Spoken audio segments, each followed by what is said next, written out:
Question number 11 है, A TV tower stands vertically on a bank of a canal from a point on the other bank directly opposite the tower. The angle of elevation of the top of the tower is 60 degree from another point 20 meter away from the point on the line joining this point to the foot of the tower. The angle of elevation of the top of the tower is 30 degrees. Find the height of the tower and the width of the कनाल। यहाँ पर figure given है, figure को हम लोग पहले देख लेते हैं, फिगर के अकॉर्डिंगली हम लोग जो है ड्रॉ कर लेते हैं फिगर। ये हमारा ए बी जो लिखा हुआ है वो क्या है, ए बी हमारा टावर है। इसे एक पॉइंट पर कितना 60 डिग्री का एक एंगल बनता है और एक एंगल बनता है 30 डिग्री का। यहाँ से हम लोग एक 60 डिग्री का एंगल बना लेते हैं। ये किताब में आपके जो है फिगर बना हुआ है, इसलिए परेशान होने की जरूरत नहीं है। यहाँ पर जैसे फिगर है उसी के हिसाब से हम लोग बना लेते हैं। ये 30 डिग्री है, ए बी, इसका नाम सी है, इसका नाम डी।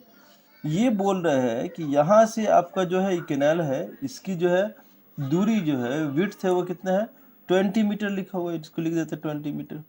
और ये हम लोग मान लेते हैं एक्स, ठीक है। और ये टावर का हम लोग को हाइट पता करना है कि टावर की हाइट कितनी है। तो मान लेते हैं कि लेट बी आपका B C B X meter, ये हमने मान लिया। अब इसमें हमें चाहिए जो वो देखना है, ये पूरा का पूरा इसको मान लिया हमने, एक्स मान लिया है, ये हम लोगों को चाहिए। तो ये किस में आएगा, यानी ये हाइट हो गया और ये बेस हो गया, ये tan थीटा में आता है। तो tan थीटा इक्वल टू होता है वो हमारा ए बी बाई यानी हाइट ऑफ बेस। तो tan का वैल्यूएशन कितना है इसमें, tan 60 डिग्री है, 60 डिग्री लिख लेते हैं। ए बी का वैल्यू मालूम नहीं है, A B equal to A B लिख देते हैं। बी सी का वैल्यू हम लोग को मालूम है एक्स है। tan 60 डिग्री और कितना होता है 30 डिग्री होता है, equal to A B by X हो गया। Therefore A B equal to कितना हो जाएगा हमारा √3x हो जाएगा। ये हमारा ए बी का वैल्यू मालूम हो गया √3x। तो इसको हम लोग लिख देते हैं यहाँ पर √3x। ये हम लोग जो ट्राइंगल लिया, इस ट्राइंगल का नाम है वो ट्राइंगल है ए बी सी। यहाँ पर it is better to write here the in triangle A B C, ठीक है, ए बी सी होगी। अब दूसरा ट्राइंगल हम लोग पूरा ट्राइंगल लेने वाले हैं। उस ट्राइंगल में भी हमारा जो है, चूंकि ये हमें हाइट चाहिए और ये बेस चाहिए होगा, तो tan थीटा ये होगा। तो हम ट्राइंगल का नाम पहले लिख देते हैं in triangle A B D. tan 30 degree का फॉर्म हो रहा है, 30 डिग्री इक्वल टू क्या होगा आपका ए बी यानी हाइट बाई ये पूरा बी सी बी डी। तो बी डी हमने लिख दिया।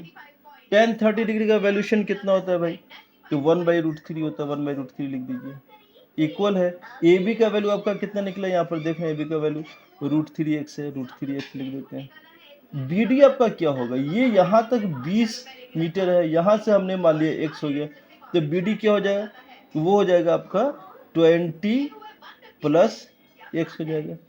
अब इसमें हम लोग क्या करें, क्रॉस मल्टीप्लिकेशन कर लेते हैं। इसको करेंगे तो क्या होगा, ये हो जाएगा आपका 20 + x इक्वल टू √3 से मल्टीप्लाई करें तो क्या होगा 3 हो जाएगा, x हो जाएगा, ठीक है। अब इसको x के वैल्यूएशन को उधर ले जाते हैं, 20 इक्वल टू 30 - 30x, सॉरी ये हमारा क्या हो जाएगा, x को हम उधर लेके जाते हैं, 3x - x हो जाएगा, इक्वल टू क्या 20 इक्वल टू 2x हो जाएगा। देयरफॉर x इक्वल टू आप क्या बोलोगे 20/2 बोलोगे, 2 से कैंसिल कर लिए 10 बार हो गया, ये 10 मीटर निकला। यानी x का वैल्यू हम लोग का कितना निकल गया 10 मीटर निकल गया। तो इस तरह हम लोग बोले विड्थ ऑफ द कैनाल का कितना हो गया, ये कैनाल का विड्थ कितना है वो 10 मीटर है। Therefore width of the canal equal to 10 meter हो गया। अब इसको हाइट चाहिए हमको, किसका, ए बी का वैल्यूएशन चाहिए। तो ए बी हमारा कितना है, यानी tower, height of the tower, height of the tower. वो टावर का नाम क्या हमने रखा है, ए बी रखा है। ए बी का वैल्यू क्या निकला आपका √3x है, √3x है। तो √3 तो हो गया, x का वैल्यू आपका कितना निकल गया 10 निकल गया, 10 लिख दिया, इसका टू क्या होगा 10 √3 मीटर। ये हमारा क्या निकला, हाइट ऑफ द टावर निकला, हाइट ऑफ द टावर ये निकला। ये आपका फाइनल आंसर हो गया, ठीक है। इसको आप लोग एक कॉलम में घेर दीजिए। 11 नंबर क्वेश्चन खत्म होता है। अब हम लोग को 12 नंबर क्वेश्चन को देखें। क्वेश्चन नंबर 12 बनाते हैं। From the top of 7 meter high building, एक बिल्डिंग है जो 7 मीटर हाइट है, एक बिल्डिंग रख लेते हैं, इसको नाम दे देते हैं ए बी का नाम लेते हैं। इसका हाइट कितना है? 7 मीटर, 7 मीटर लीजिए, ठीक है। The angle of elevation of the top of a cable tower is 60 meter है। अब यहाँ से एक जो है कोई टावर है, ये टावर हम लोग मान लेते हैं, यहाँ टावर है, इसका नाम कुछ भी आप रख सकते हो, ए बी से रख दिया, मान लीजिए सी डी नाम है, टावर का नाम हो गया सी डी। अब इसके साथ क्या कहता है? 60 डिग्री का एंगल फॉर्म करता है। मान लीजिए कि यहाँ से ये 60 डिग्री का एंगल फॉर्म करता है, ये चला गया हमारा 60 डिग्री का एंगल फॉर्म हो गया, ठीक है, ये 60 डिग्री का एंगल फॉर्म होता है। और उसके बाद क्या बोलता है? कहता है कि the angle of depression of its foot के साथ ये कितना बनाता है? 45 डिग्री का एंगल बनाता है, इस तरह से कुछ। ये हमारा बनता है 45 डिग्री। ये कितना है? 45 डिग्री। तो ये जो 45 है, तो यहाँ पर भी क्या होगा? ये और ये दोनों जो है आपका पैरेलल लाइन हो जाता है, इसलिए 45 होने पर ये भी हमारा 45 डिग्री ही होगा, ठीक है। तो अब हमने ए बी सी डी और इसको मान लेते हैं नाम, ई रख लेते हैं। तो कहता है determine the height of the tower, इस टावर की हाइट कितनी है, ये हम लोगों को फाइंड आउट करनी है। तो हमें इसमें वैल्यूएशन लिखा हुआ है, ए बी का वैल्यू मालूम है और बी डी हम लोग पहले मालूम कर लेते हैं, यानी हाइट और हमको बेस लेना है, तो वो tan थीटा में होगा। और ये ट्राइंगल जो हम लोग ले रहे हैं, वो ट्राइंगल क्या है? A B D triangle, in triangle A B D में लिख देते हैं, ए बी डी में tan, यहाँ पर हमारा tan 45 डिग्री बनता है, tan 45 डिग्री बराबर क्या हो गया? ए बी, इसकी ऊपर की हाइट, और ये बेस हो गया बी डी, बेस लिख देते हैं बी डी। tan 45 डिग्री बराबर कितना होता है? 1 होता है। ए बी हमारा लिखा हुआ है 7 सेंटीमीटर, 7 मीटर है, तो 7 मीटर लिखते हैं। बी डी हमको नहीं मालूम है, बी डी लिख देते हैं। तो therefore B D equal to आपका क्या होगा? वो 7 मीटर हो जाएगा। बी डी कितना जाएगा? 7 मीटर। ये भी आपका 7 मीटर हो गया। तो बी डी मालूम हो गया। तो बी डी 7 मीटर है, और ऊपर वाला जो है बिल्कुल इसकी जो है सिमिलर जो है लाइन बन रहा है, तो ये भी हमारा 7 मीटर होना चाहिए, ठीक है। एक ट्राइंगल से हम लोग का वैल्यू मालूम हो गया। अब इस ट्राइंगल से ले लेते हैं, ट्राइंगल उसमें लेंगे हम लोग, जो ऊपर की ट्राइंगल है वो वाली, ये वाले ट्राइंगल ले लेते हैं, ठीक है बेटा। ये ट्राइंगल ले लेते हैं। इस ट्राइंगल का नाम क्या है? ए सी ई ट्राइंगल में। इसमें भी हम लोग को ये मालूम है, बेस मालूम है, इसका इस पोर्शन का हम लोग मालूम कर लेते हैं कि इसका कितना है। तो इन ए सी tan थीटा tan 60 डिग्री इसका क्या हो जाएगा? हो जाएगा सी ई, इसका परपेंडिकुलर हाइट, और बेस हो गया ए ई। tan 60 डिग्री कितना होता है? √3 होता है। √3 इक्वल टू सी ई का वैल्यू हम लोग को नहीं मालूम है, ए ई का वैल्यू मालूम है 7 metre.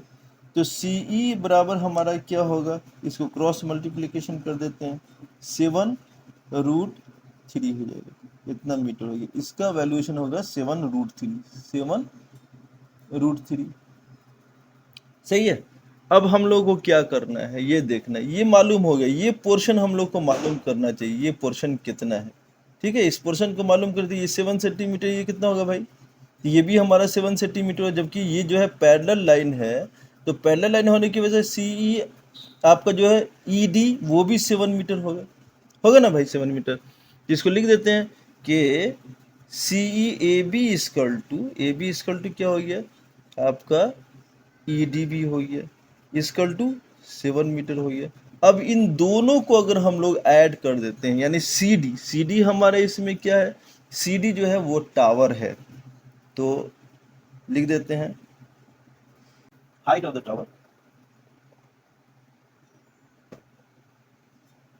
Tower C D equal to क्या होगा? सी डी इक्वल टू हमारा होगा वो ई डी प्लस सी ई।